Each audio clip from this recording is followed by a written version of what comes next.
This episode of The Arena, a multi-platform gaming news podcast post-show, is sponsored by, well, of course, you. If you want to learn more about how you can support the show, go to patreon.com/thearena_podcast.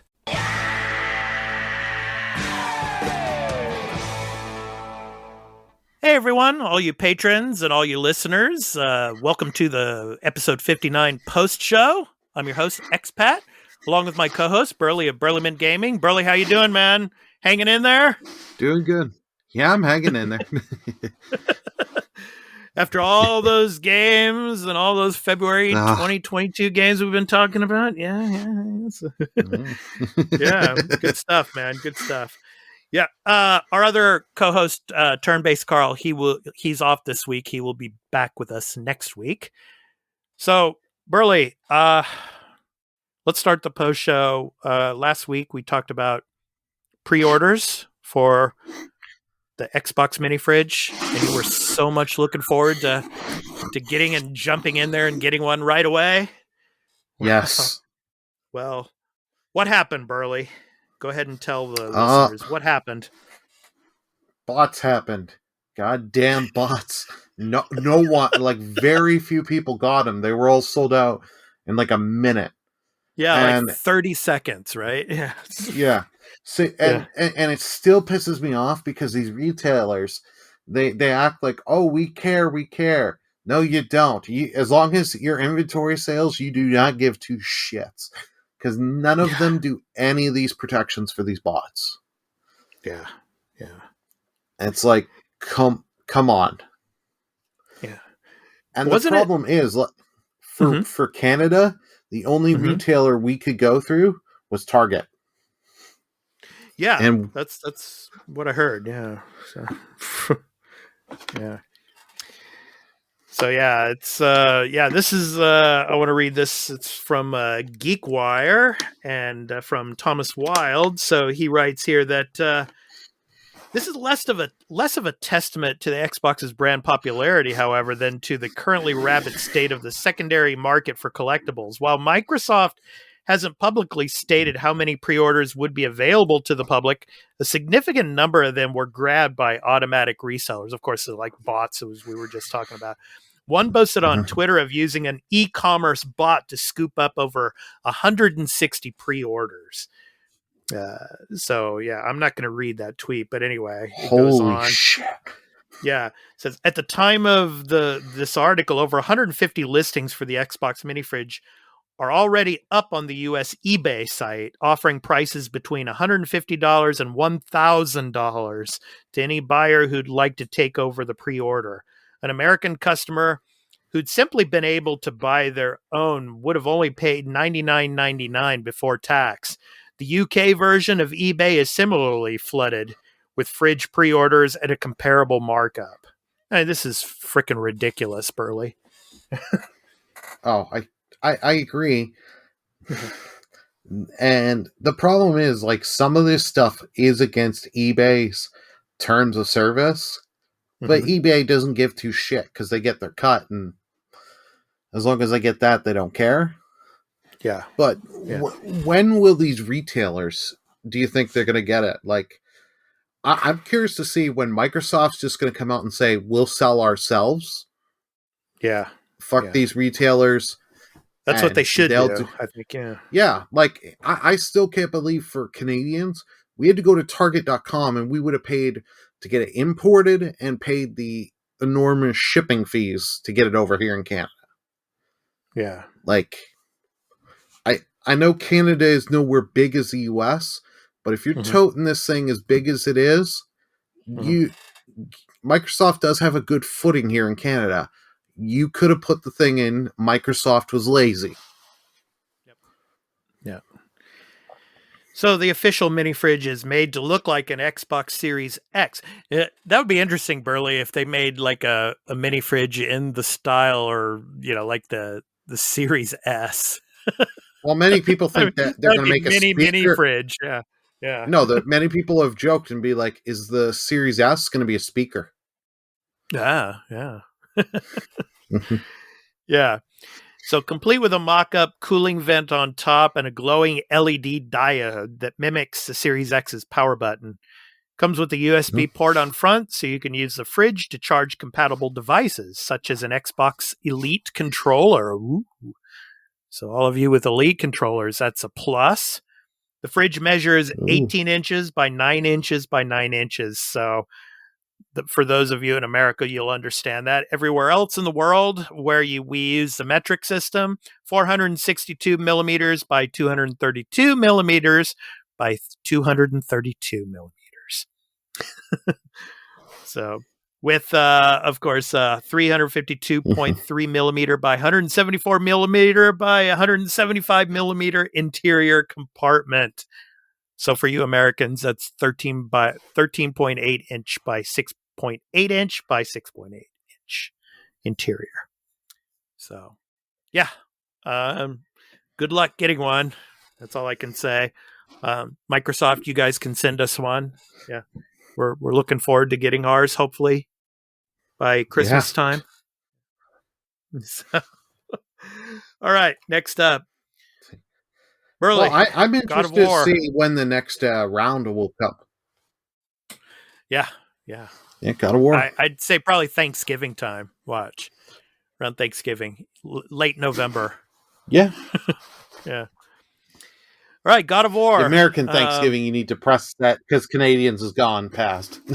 Yeah, I'm sorry. Yes, I should have said that. Yeah, American Thanksgiving. Here in Japan, we don't have Thanksgiving, so the American Thanksgiving on the last Thursday of November. So, God of War, Burly. Some people say God of War was the greatest game ever made. It's coming to PC. In January. 4K resolution, unlocked frame rates, NVIDIA DLSS support, and more are coming to make the journey even better. So this is from IGN and Joe Screbbles, 2018's God of War. It's on its way to PC. It's going to be, you can pre-order it for $49.99 US dollars or $39.99 British pounds. Steam and Epic Games Store listings for the game appeared. Adding the game has enhanced visuals, unlocked frame rates, 4K resolution options, NVIDIA DLSS, and reflex support, as I mentioned earlier. The game will support multiple controllers as well as mouse and keyboard. And will include 21:9 ultra-wide screen support. Exact PC specifications have not been announced yet. So, Burly, why is Sony doing this now? Why is Sony letting God of War come to PC? They want more sales. Yeah. They want more sales. They want the money. Let's be honest. You want this game in as many hands as you can, right? Of course. Might as well try and sell more. And I wouldn't be surprised around the same time that's when we get the PS5 update for God of War. Yeah. To get all this stuff for the PS5. Yeah. I'm glad more people get to play it, but it'll be interesting because in January, early next year, some people get their Steam Decks. So it'll be interesting to see how this runs on there. Yeah, that's interesting. Yeah, I don't know, man. You have all these people like on Twitter and everybody, the haters, it's like they're the Sony fanboys, as they're called, or whatever. And it's like, why are you letting God of War come to PC? It's just so fucking stupid. I mean, you're gonna play the game on Sony anyway. Why do you care? Let PC players play it. Yeah. I'd rather have more people be able to play the game. Exactly. If the game sells well, more funding for the franchise. And I think this is also maybe to either give us, they may try and release Ragnarok for 2022, or this is to just help also tie us over for Ragnarok. Okay, I'll just throw this out there to piss off the PlayStation, super fans, I guess. I don't like that term fanboy because there's a lot of girls out there. Yeah. There's a lot of women out there that also play PlayStation games. And they're into the PlayStation ecosystem. So I'm just going to call them PlayStation superfans. Do you think this game could come to Game Pass for PC? Oh, not that like Sony, but here's the thing: like Sony did it with the show, but like Microsoft, because for what Microsoft would have to pay to get Sony, Sony would put the price damn high. Like they would price themselves out. They'd be like, okay, you want it for 4 months on Game Pass? We need $50 million. Yeah. Microsoft's like, yeah, we're not going to do that for 4 months. Be like, I'll play getting on Game Pass. I'll play devil's advocate here. I'll be like, oh, we could buy Bethesda for $7 billion. So yeah, $50 million. Oh, that's chump change. Well, Microsoft has the money. Don't get me wrong. Like they just in this second there, they just made $50 million with everything. But they have the money, but. I don't think Sony will allow it. They'll I'm sure Microsoft has come to them, but Sony's like, no, because remember, Sony is a stubborn company in Japan. They're not as stubborn as Nintendo, but they still make some stubborn, dumb moves. Okay. I thought you were going to say not as stubborn as Capcom. Yeah. Oh yeah. I'm just pulling your legs, Burly. I know you are.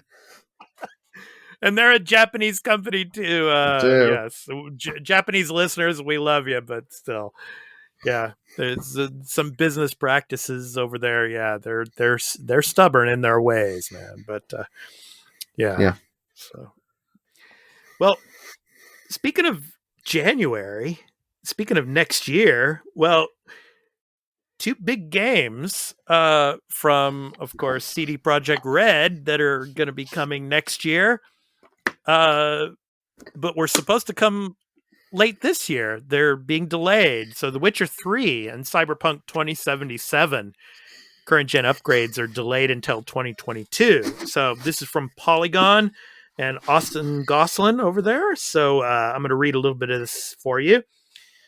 The delay was announced without much fanfare, especially for 2077, Cyberpunk 2077. Yeah, with all the publicity it's got this last year. Yeah. In a brief statement from the developer's parent company, CD Projekt, the statement simply said, the CD Projekt has decided to, quote, allocate additional time to both projects, end quote, based on updates it has received from the development teams. So CD Projekt said that based on its new timeline, Cyberpunk 2077 should get its current gen upgrade in the first quarter of 2022, while The Witcher 3 Wild Hunts upgrade should come in the second quarter of 2022. Now, I found that kind of odd, Burly, because The Witcher 3 is a much more polished game than Cyberpunk 2077 is. Wouldn't you think that Cyberpunk would be a little farther out than Witcher? I would have thought they would have tried to get Witcher, especially with season 2 of Witcher coming out on Netflix in December. I would have thought you would have put that to help capitalize. But I think what they're doing here is they know Cyberpunk, because they, as a franchise potential, that has gone down so down low. They are going to just try and they're trying to get something out quick for this to make people and make people try and go back to it and get some buzz about it. Whereas Witcher, there's always going to be the buzz with Witcher. Like you can't say anything bad about Witcher without some CD Projekt Red fan going, "You hate games." Yeah, but I got that. Witcher 3 is an amazing game, though. Yeah. Yeah, I mean, Witcher 3 is an amazing game. I mean, I loved it. I need to go back and try the game again. Yeah, it's an amazing game, and the DLC was just as amazing. I'm really looking forward to Witcher 4 whenever that comes. I'm predicting probably mid-generation it'll come out. But are you gonna day one buy it blind, or are you gonna wait for trusted reviewers? Trusted reviewers, and I'll probably wait and watch, some people play it and see how it looks. I don't know. We'll see. But then again, by then, who knows? Our podcast might we might get codes by then. No.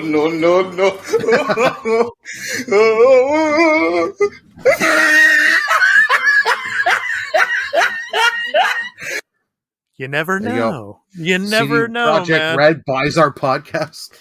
Yeah, I mean, because we are the best multi-platform gaming news podcast out there. So, I mean, they should actually notice us by 2025, so who knows? Anyway. Yeah. So let's go ahead and move on. So, Burly, I actually didn't mention this on the show. I kind of forgot to, because I started playing it a little bit today before we started recording.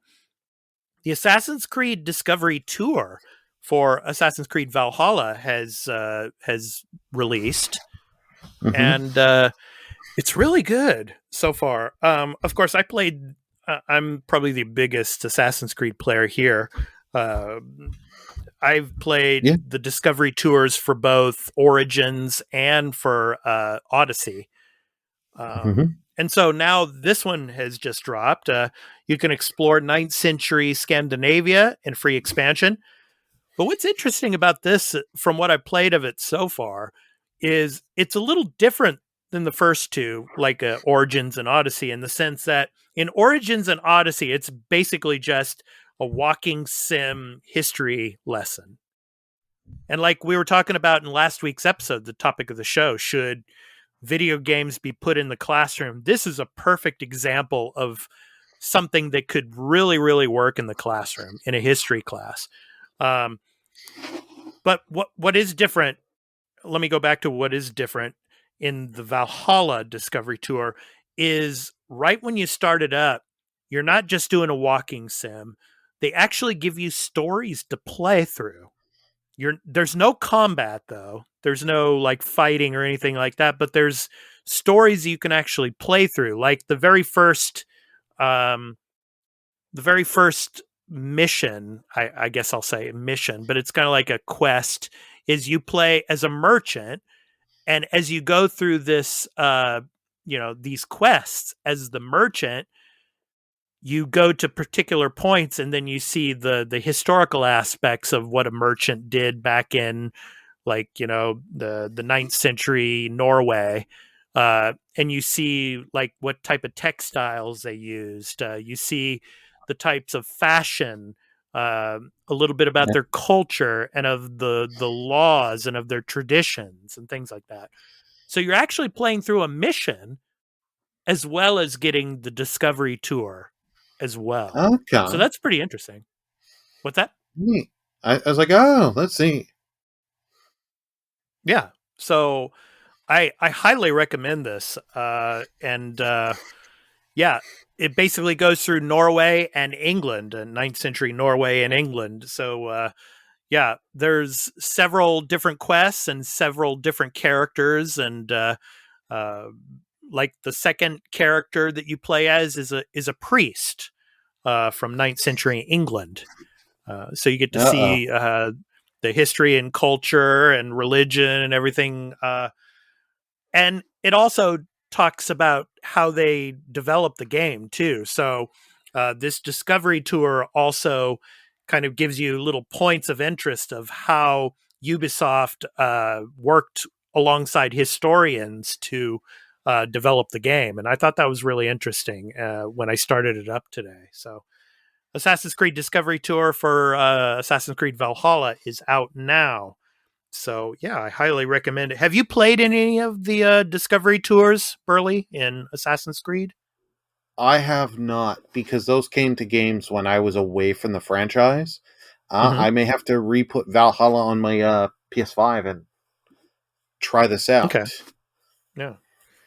Yeah, and also Assassin's Creed Discovery Tour, it's called Viking Age. Yeah, Viking Age. It will also be launching for Google Stadia and Amazon Luna in early 2022. So, yeah. I knew you'd get a kick out of that part, yeah. Yeah, I know. It's like I knew you'd get a kick out of that one, man. Like, Luna hasn't fully come out and is in a trial thing. That I'm understanding, but like Stadia, I hear nothing of it, so I'm just waiting for the inevitable thing. Google has secretly killed Stadia. Yeah. So this is a perfect example, like I said before, from our episode last week. This would be the perfect game to put in the classroom, the Discovery Tour. So yeah, I highly recommend it. And I'll mention a little bit more about it during next week's episode when we record, because I'll probably be putting more time into this game as well for the Discovery Tour. I've already put like 100+ hours into Valhalla. I'm not going back to Valhalla now. I played all the DLC, but I really want to focus on this Discovery Tour. Looks really interesting. So, yeah. All right. So finally, tonight, let's talk, Burly, about we had a trailer come out this week. And you know what we're talking about. Yeah. The Uncharted movie trailer. So I want to give a little bit of our thoughts on the trailer and what we expect to see. So go ahead, Burly. I mean, what were your, initial impressions of the trailer? My initial impressions, this was okay. Like, this isn't, oh my god, this is so bad. But like, this movie is miscast, in my opinion. Tom Holland, great actor. He can't be, like, I don't buy him as Nathan Drake. Like, I could see, honestly, Mark Wahlberg would have been a way better Nathan Drake. Oh, really? Well, because Mark Wahlberg can do your action, your cheesy one-liners and stuff like that. And stuff like that. You can buy him doing those kind of stunts. I know he's much older now, and I can't see him too much as Sully. Yeah, where was the mustache? I mean, where's the cigar? Mustache, Where's the cigar? Yeah, like they. But like, let me just say this, Burly. I'm sorry to cut you off, but yeah, there were some one-liners in the trailer that were similar to Nolan North's, Nathan Drake, especially toward the end of the trailer when there's that Scottish guy up to him. He's like, "What?" And, yeah. But yeah, I mean, it's going to be difficult for Tom Holland to get out of that kind of like the Spider-Man Peter Parker type of persona. But let's focus a little bit on what we did see in the trailer, though. So, that are kind of, odes to the previous games. Of course, the plane sequence, that was pretty cool, with all the boxes flying out of it, from like Uncharted 3. Yeah. Yep. Uncharted 3. And then, of course, the ring. Yeah. And who do you think's going to play Sam? That's interesting. That's interesting to see who will play. But I'm shocked we didn't get a certain character that's been in all 4 games. I'm shocked we didn't get any Elena. Yeah. Well, maybe they'll show her later. Yeah. But this is kind of an origin story. So, more of an origin story. So a younger Nathan Drake. But then what's interesting is you see in the trailer him in the water there moving towards the pirate ship. Yeah. And that's kind of from like Uncharted 4, right? So I forget what the pirate was. Was it James Avery? Was the pirate? I think so. I can't remember. It's been years, but like a lot of this trailer were, hey, these are set pieces from the games, like the plane and all that. Like I'm still planning to see this movie, but I'm not like, oh, I've got to buy my tickets day one and have it all ready. My question coming out of this to myself was, how well would this trailer be received by people that have never played an Uncharted game? that don't play video games. Would this be a trailer that they would be interested in after watching it? Hey, this is really cool. I think I want to really go watch this movie. You know? I can speak for one person. They play video games, but they've never played the Uncharted series. Yeah. And they watched it and they were like, yeah, it looks okay. Mm-hmm. Mm-hmm. But nothing screamed out to them that his quote was, I will just wait for this to be on some streaming platform, and when I'm bored one afternoon, go watch it. It's like, yeah. I mean, I've played all the Uncharted games. I'm a big Uncharted fan, and I just,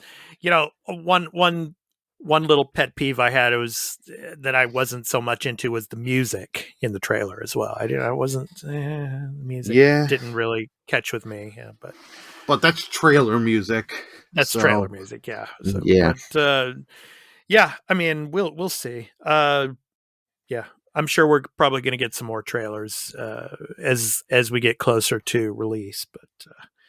But yeah, it looked okay. I mean, some of the action sequences were pretty cool. So especially that plane sequence. Yeah. So we'll see. But did you notice at the end of the trailer that this is also a vehicle to sell, hey, we're porting Uncharted 4 and Lost Legacy as a collection to the PS5? Yeah, it's coming. It's coming. We knew that.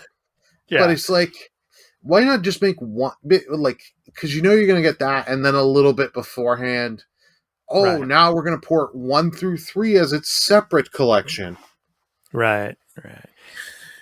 Yeah, and that's the thing with Sony and PlayStation and Sony Pictures. I mean, a lot more IPs of Sony are probably going to make it to the big screen now, too. From what I've heard, Ghost of Tsushima is also going to be coming to the big screen as well. So I'll be interested to see what Japanese actor they put in the role of Sakai Jin. So it could be interesting. But we'll see. That movie I would love to see, but also I would be so scared that because you had such great actors in both English and the Japanese voice acting for that game. Yeah. It makes me nervous who you'd cast for that to fill those roles. Well, if it were me, I would film the entire movie in Japanese and just have English subtitles. Kind of like a Kurosawa film, from old. Kind of like when you could play Ghost of Tsushima in Kurosawa mode, in black and white. Make the whole game in black and white and in Kurosawa mode. That would be awesome. Hey, I'd watch it. Yeah. With English subtitles, of course. Yeah, but yeah. So, all right. Okay, so that's going to do it for us for the post show, episode 59 post show here on the Arena Multiplatform Gaming News Podcast. I've been your host, Expat, along with my co-host, Burly of BurlyMenGaming on Twitch, and our other co-host, Turn-Based Carl. He will be back with us next week. So, Burly, have a great gaming week. Yeah. So you as well, man. I hope everything on Twitch works out this week, and we hope to catch all of you in the next one. So this is going to be going up to Patreon in early access for the first day. And then it will go on Wednesdays to our YouTube channels at Expat YouTube Gaming and the Arena Citadel, as well as to free podcast services on Wednesday. So we hope you catch us for that, and we hope to catch you in the next one. So take care, everyone. Peace.